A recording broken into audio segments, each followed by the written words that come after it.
Assalamualaikum, salam sejahtera, salam sehat untuk kita semua. Teman-teman sekalian, hari ini kita berkumpul di sini sebagai langkah awal untuk lari maraton menuju Pilpres 2024.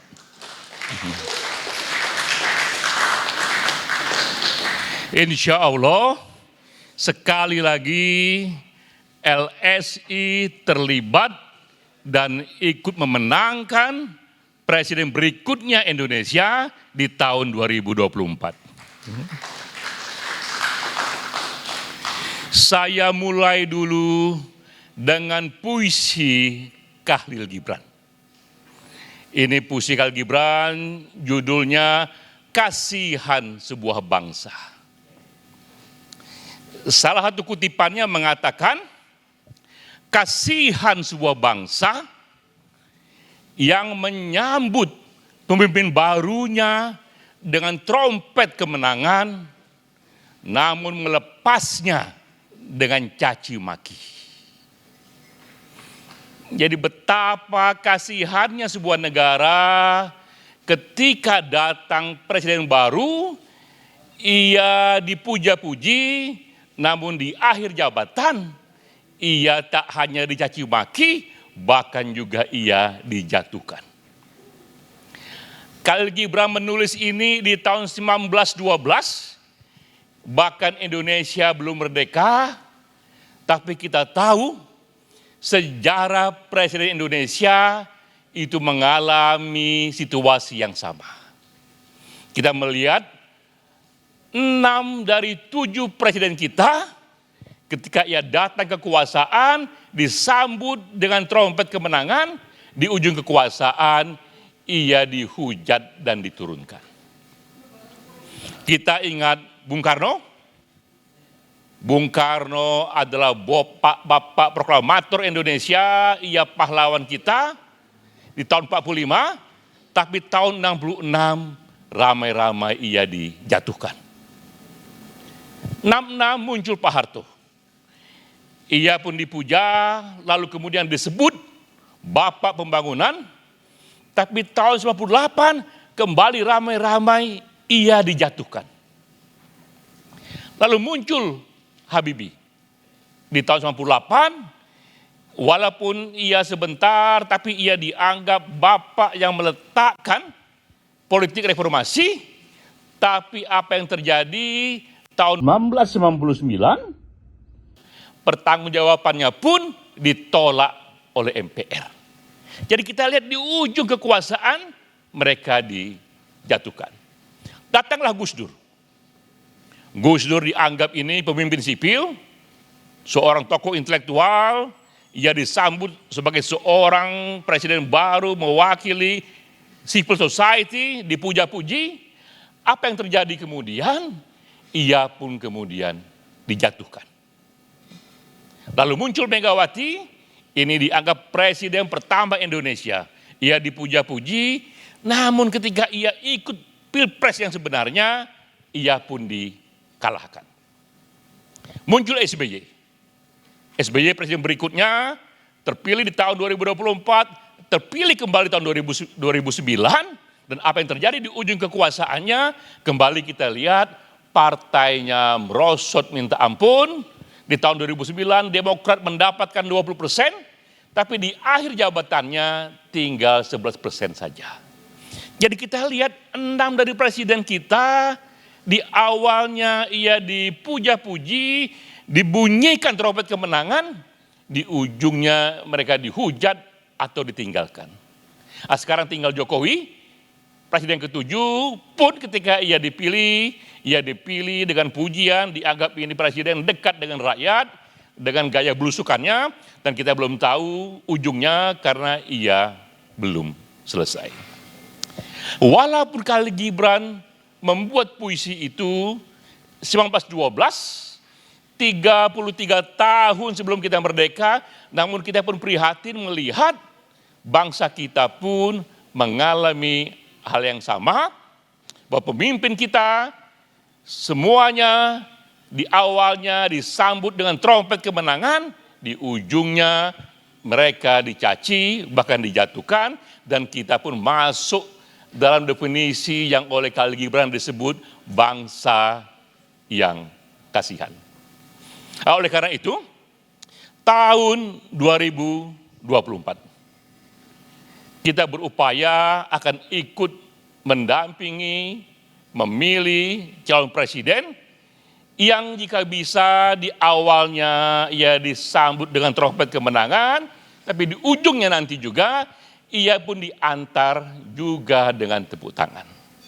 Nah, kita pun teringat, teman-teman bisa lihat di Google, itu Kanselir Jerman Angela Merkel.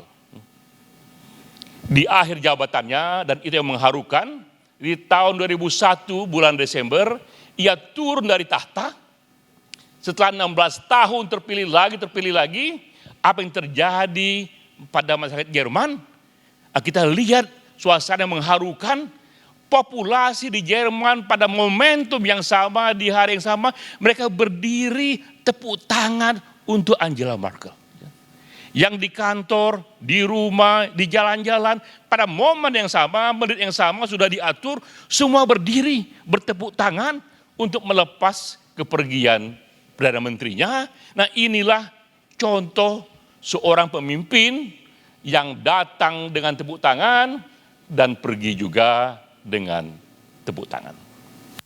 Nah, ini pertama insight buat kita, kisi-kisi buat kita, betapa penting kita pun juga nanti ikut mendampingi, ikut memenangkan presiden yang punya karakter, punya kapabilitas yang seperti itu, datang dengan tepuk tangan, berakhir juga dengan tepuk tangan.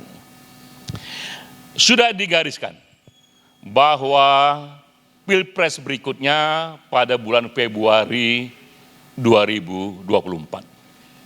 Sekarang bulan Mei 2022, berarti 20 bulan lagi kita akan kembali menghadapi Pilpres. Dan sudah tradisi di LSI, 20 bulan sebelum Pilpres, kita bersiap-siap untuk kemudian nanti kita lari maraton, dan kita sudah 4 kali mengikuti pemilu presiden. Sejak pertama kali pemilu presiden dipilih secara langsung, 2 tahun sebelumnya kita sudah bersiap-siap. Dan alhamdulillah rekor sudah terbaca, bisa dilihat di 4 pilpres yang pernah dibuat, di 4 pilpres yang pernah dilaksanakan dipilih langsung, 4-4-nya dimenangkan oleh LSI. Ini sebuah rekor sejarah, bisa dilihat di Google, tak pernah ada dalam sejarah sebuah kekuasaan politik di satu negara yang bisa memenangkan 4 kali presiden berturut-turut. Tak pernah terjadi dalam sejarah. Nah, sekarang kita kembali berkumpul di sini untuk memecahkan rekor kita sendiri, bahwa kita menuju memenangkan 5 kali presiden berturut-turut. Itulah yang kita tuju, itulah tujuan kita berkumpul di sini. Beberapa hal yang menjadi insight-nya. Pertama, harus kita sadari bahwa kita juga adalah lembaga civil society yang juga berkepentingan dengan terpilihnya pemimpin yang kuat. Karena sejarah melihatkan pemimpin yang berbeda dapat menghasilkan masa depan negara yang juga berbeda. Sekuat apapun negara itu, jika pemimpinnya juga kuat dan dia memiliki karakter yang berbeda, yang sangat menyimpang misalnya, pun dapat membuat negara itu ikut menyimpang. Nah, kita ada contoh belakangan ini adalah terpilihnya Donald Trump di Amerika Serikat. Dan kita lihat apa yang terjadi di tahun 2021 untuk pertama kalinya yang tak pernah terjadi dalam sejarah, ketika pemilu mengumumkan yang menang adalah Joe Biden lawannya. Dalam tradisi Amerika, Presiden dikalahkan umumnya pidato dan mengatakan, people has spoken. Rakyat sudah bicara, yang menang adalah pihak presiden yang lain, dan saya mengatakan kepada pendukung saya, mari bersama-sama kita dukung presiden yang baru. Itu tradisi dalam demokrasi Amerika, tapi di tangan Donald Trump situasi berubah. Ia katakan bahwa dialah yang menang, bahkan memenang secara besar, dan kemenangannya telah dicuri. Dan ia mengatakan pula pemilu dicurangi, dan ia katakan kepada pendukungnya, kita tak akan pernah melegitimasi kemenangan Joe Biden. Dan apa yang terjadi kemudian? Ia membuat pidato yang berkobar, dan 2.000 sampai 2.500 pendukungnya menyerang Kongres. Menyerang gedung Kongres yang tak pernah terjadi dalam sejarah. Dan kita lihat di TV gedung itu porak-poranda. Untuk pertama kali terjadi kekerasan di gedung resmi pemerintahan, anggota Kongres diungsikan, dan 4 sampai 5 orang mati. Jadi kita melihat tipe presiden yang dipilih secara demokratis terjadi di negara yang menjadi pusat demokrasi pun dapat membuat wajah negara yang berbeda. Apalagi kita bisa lihat juga dalam sejarah Hitler, Hitler pun menang secara demokratis. Tapi apa yang terjadi? Ia memulai sebuah kekerasan rasial yang paling brutal dalam sejarah modern, dan juga ia memulai Perang Dunia Kedua, dan Hitler pun karena leadershipnya, karena gagasannya pun ia didukung oleh elit Jerman saat itu. Jadi betapa karakter leader yang kuat, jika ia baik membuat negaranya baik, jika ia buruk ia pun bisa membuat negaranya buruk. Karena itu jadi hint pada kita, sudah 4 kali kita menangkan presiden, maka yang kelima kita akan hati-hati karena kita tahu siapapun yang terpilih, presiden itu dia bisa membuat masa depan negaranya berbeda. Nah, kita konsultan politik, tapi kita juga mengidentifikasikan diri kita sebagai bagian dari civil society. Karena itu juga kita terikat pada terbentuknya masyarakat yang ideal. Dan dalam sejarah kita melihat juga ya, kita pun ikut berperan menjaga dan merawat satu bentuk negara yang kita idealkan. Bagi kita, dan ini patokan juga bagi yang lain, bahwa negara yang ideal itu, negara yang maju itu adalah negara yang tidak hanya sejahtera secara ekonomi, yang tidak hanya membuat masyarakatnya itu makmur, tapi juga negara yang membangun pembangunan politik, negara yang juga membangun demokrasi. Jadi tak ada negara yang dianggap kuat, ideal, jika hanya ekonominya yang kokoh, tapi tidak demokrasinya.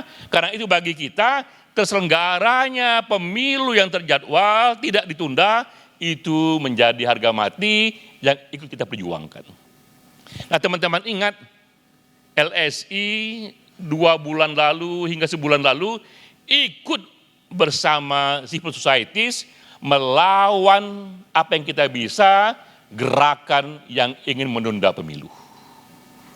Melawan yang kita bisa, gerakan yang ingin presiden 3 periode. Karena kita tahu ketika demokrasi menjadi pilihan, maka terselenggaranya pemilu yang reguler, yang tidak ditunda, itu adalah harga mati dalam rangka terbentuknya konsolidasi demokrasi. Sehingga kita saat itu bisa cek juga di Google, begitu keras ikut mengkampanyekan bahwa menunda pemilu tanpa alasan kegentingan yang memaksa itu adalah skandal politik. Bahkan sebulan sebelum orang mengira ini tak jadi, kita pun sudah membuat juga satu analisa. Kita katakan bahwa 4 hal yang akan terjadi yang membuat rencana menunda pemilu ini menjadi layu sebelum berkembang. Juga rencana presiden 3 periode, kita katakan juga bahwa sejarah menunjukkan kita ada contoh negara yang sukses dengan 2 periode, Tapi tak ada contoh negara yang sukses dengan 3 periode. Dan kita lihat hasilnya, kita bersama civil society pun ikut membuat akhirnya gerakan menunda pemilu itu, gerakan 3 periode itu tutup buku. Sebelum juga kita pernah terlibat di era SBY. Jika teman-teman pernah ingat, di era SBY pernah ada RUU waktu itu, yang hampir saja RUU itu terlaksana, yaitu RUU yang ingin membuat pilkada kembali dipilih oleh DPRD. Bahkan partai Pak SBY, Partai Demokrat ikut dalam gerakan itu. Artinya jika ini terjadi, maka 500 lebih pilkada di daerah, kabupaten, kota, dan provinsi, ini hanya akan ditentukan oleh 4 atau 5 ketua umum saja di Jakarta. Mereka berkompromi, jadilah itu. Jadi semua kepala daerah akan menjadi orang-orang yang dipilih oleh hanya 4-5 orang saja. Sekali lagi, kalau teman-teman ingat, kita pun ikut terlibat. Dan kita katakan kepada Pak SBY, saya pribadi juga berkomunikasi dengan Pak SBY, bahwa ia dikenang sebagai bapak dari demokrasi di Indonesia. Jika ini dibiarkan, membiarkan kepala daerah hanya ditentukan oleh 4-5 ketua umum, Pak SBY akan dicatat sebagai bapak anti demokrasi langsung. Dan kita juga buat survei, kita publikasi betapa gagasan ini ditentang oleh rakyat banyak. Dan apa yang terjadi? Akhirnya dengan waktu yang tersisa yang Pak SBY punya, ia pun membuat satu manuver dan RUU itu dibatalkan. Jadi kita lihat dalam sejarah LSI, di samping kita bersusah payah memenangkan 4 kali pilpres, kita pun ikut juga menjaga high politik. Kita menjaga satu kualitas politik di mana ketika itu dipertaruhkan, kita kerjakan apa yang bisa dengan apa yang kita punya agar demokrasi berlangsung secara sehat. Nah sekarang ini 20 bulan lagi menjelang Pilpres. Ada pepatah yang mengatakan 4 sehat 5 sempurna. Itu istilah dari dunia kesehatan bahwa jika sudah 4 itu sudah sehat, tapi kalau mau sempurna harus 5. Nah kita tahu kita sudah sehat karena kita sudah memenangkan 4 kali presiden. Tapi untuk sempurna kita harus memenangkan 5 kali presiden. Jadi teman-teman, hari ini kita berkumpul di sini, ini adalah start awal kita, ini langkah awal kita. Mulai dari sini ke depan, maka kita akan melihat berbagai program dan kegiatan yang kita buat agar kembali LSI berperan memilih dan memenangkan tokoh yang nanti akan menjadi the next presiden Indonesia di tahun 2024. Wassalamualaikum warahmatullahi wabarakatuh.